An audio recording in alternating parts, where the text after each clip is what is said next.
Around 10,000 years ago, on the quiet banks of what is now Lake Turkana in Kenya, a pregnant woman sat tied, unable to move, while obsidian-tipped arrows whistled through the air above her. Her fate and that of her unborn child would become part of something almost unthinkable, the oldest known massacre in human history. This moment wasn't one of cinematic glory, no gleaming swords clashing or warriors shouting war cries before charging into battle. No, the truth is far grimmer, far colder. What took place here and in other forgotten corners of our ancient past reveals a chilling truth about our species, one that challenges everything we thought we knew. Forget the romantic image of early humans as peaceful nomads gathering berries and following migrating herds. The archaeological record paints a far more complex picture. Were our ancestors cooperative and community-driven? Yes. But were they also capable of premeditated, systematic violence that rivals modern warfare? Absolutely. This is a story not of heroes and villains, but of human nature in its rawest form, one etched in fractured bones, scattered weapons, and fortified ruins. The story doesn't begin with iron swords or bronze helmets. It starts hundreds of thousands of years earlier, deep inside a Spanish cave known as Cima de los Huesos. There, researchers discovered the skull known as Cranium 17, belonging to a hominin who lived over 400,000 years ago, long before Homo sapiens even emerged. This ancient skull bore to distinct blunt force fractures to the forehead. Forensic analysis revealed that the same object struck the head twice in a deliberate, face-to-face attack. It wasn't an accident. It was a killing. But one murder is not war. The question that haunted archaeologists was when we began killing each other not just individually, but collectively. When did we start organizing ourselves to eliminate others not by necessity, but by design? The answer came not from Europe, but from Africa, from the sun-baked shores of ancient Lake Turkana. In 2012, archaeologists stumbled upon a site that looked less like a burial ground and more like a prehistoric crime scene. The scattered remains of 27 individuals, their bones still holding the story of the day they died. This wasn't a skirmish or an accident, it was slaughter. Dr. Marta Mirazan-Lar of Cambridge University led the investigation, and her findings shook the archaeological world. In a paper published in Nature, she wrote that these remains at Nataruk were direct evidence that organized, lethal violence existed among mobile hunter-gatherers. There were no signs of formal burial, no honor given to the dead, just lifeless bodies left where they fell, women, children, men cut down without mercy. What made this discovery even more horrifying wasn't just the number of victims, it was how they died. Of the 12 relatively complete skeletons, 10 bore unmistakable signs of extreme violence. Skulls smashed, ribs broken, stone points embedded in necks and chests. One man still had a blade lodged in his skull. Another had obsidian fragments near his ribs. A pregnant woman still carrying her child appeared to have had her hands bound when she was killed. She died not in combat but in captivity. Professor Robert Foley, also part of the Cambridge team, offered a sobering reflection. It is in our biology to be aggressive and lethal, he explained, just as it is to be loving and cooperative. The massacre at Nataruk showed that the roots of human violence stretch back farther than cities, states, or even farming. And these weren't desperate people fighting over scraps.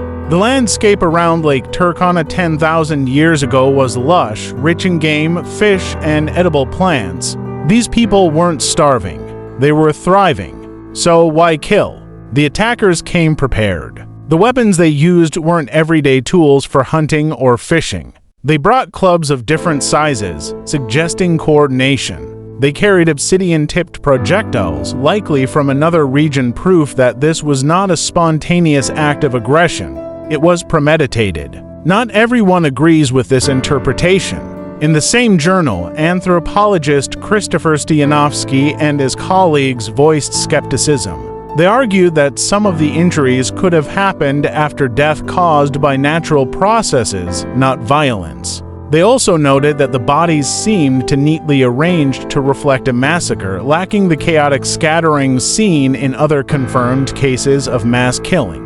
But even so, the overall weight of evidence leaned heavily toward one conclusion: prehistoric humans were capable of organized, brutal conflict. And this is only the beginning. To truly understand prehistoric warfare, we have to examine the weapons themselves. Neanderthals, our extinct cousins, used thick, heavy spears designed for close-quarter combat. These required incredible strength and courage. But early modern humans had something different, something deadly. They had bows and arrows. At Grotte-Mandrin in France, archaeologists analyzed over 1,500 small stone points dated to around 54,000 years ago. Dr. Lormatz and her team determined that these points were too small and light for anything but arrows. The precision and engineering behind them was staggering. These weapons allowed humans to kill from a distance accurately, silently, and repeatedly. Compared to a spear, the bow was a revolution. It wasn't just a tool, it was a game changer, and it may have changed more than just hunting. According to BBC Science Focus, this technological leap gave Homo sapiens a significant edge over Neanderthals. While Neanderthal warriors had to be within arm's reach of a dangerous mammoth or an enemy modern humans could attack from afar. They didn't just survive longer, they fought smarter. Dr. Metz described the bow's advantage with chilling clarity. You can kill more people while staying away from them. The bow and arrow, she added, were more than efficient, they were transformational. Easier to carry, easier to use, more accurate. These weapons weren't just designed for survival. They were made for domination.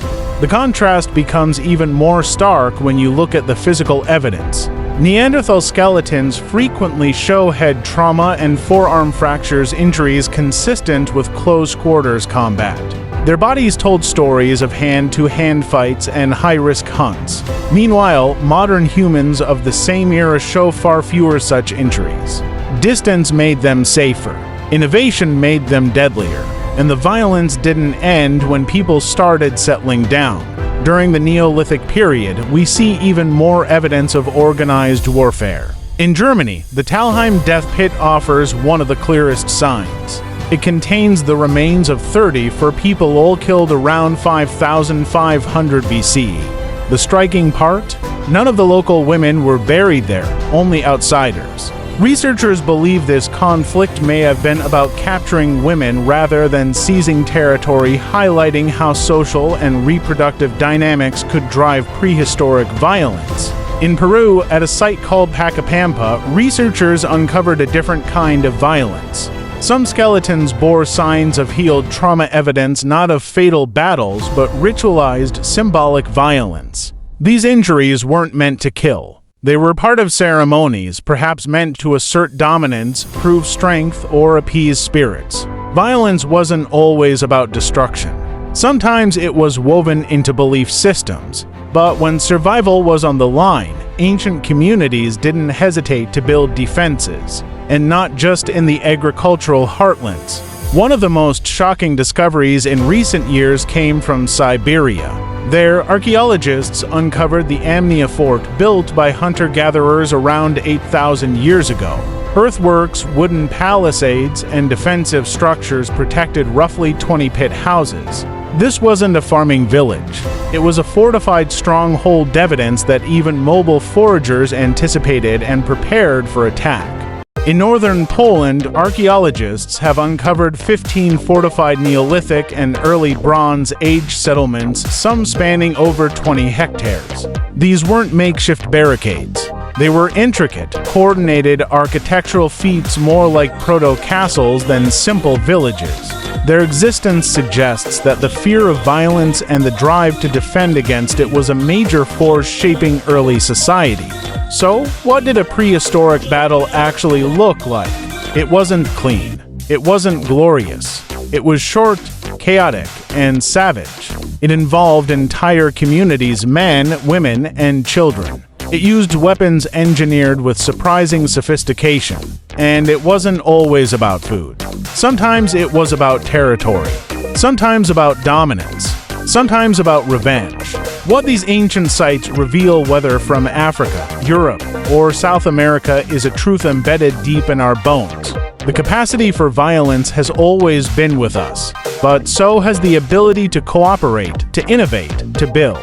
The same minds that carved obsidian tips for arrows also carved patterns into cave walls. The same hands that fired deadly projectiles also shaped clay into pots, twined rope from plant fibers, and strung musical instruments. Understanding our violent past isn't about justifying it. It's about acknowledging that the human story is complicated. The people who came before us were not so different. They struggled, they fought, but they also came together, built communities, shared knowledge, created art, solved problems. In the end, it wasn't the most violent societies that endured.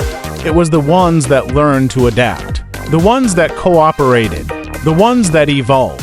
Our ancestors faced the same question we do today. Do we fight or do we build? Do we destroy or do we create? The prehistoric world whispers the answer, and it's still up to us to listen.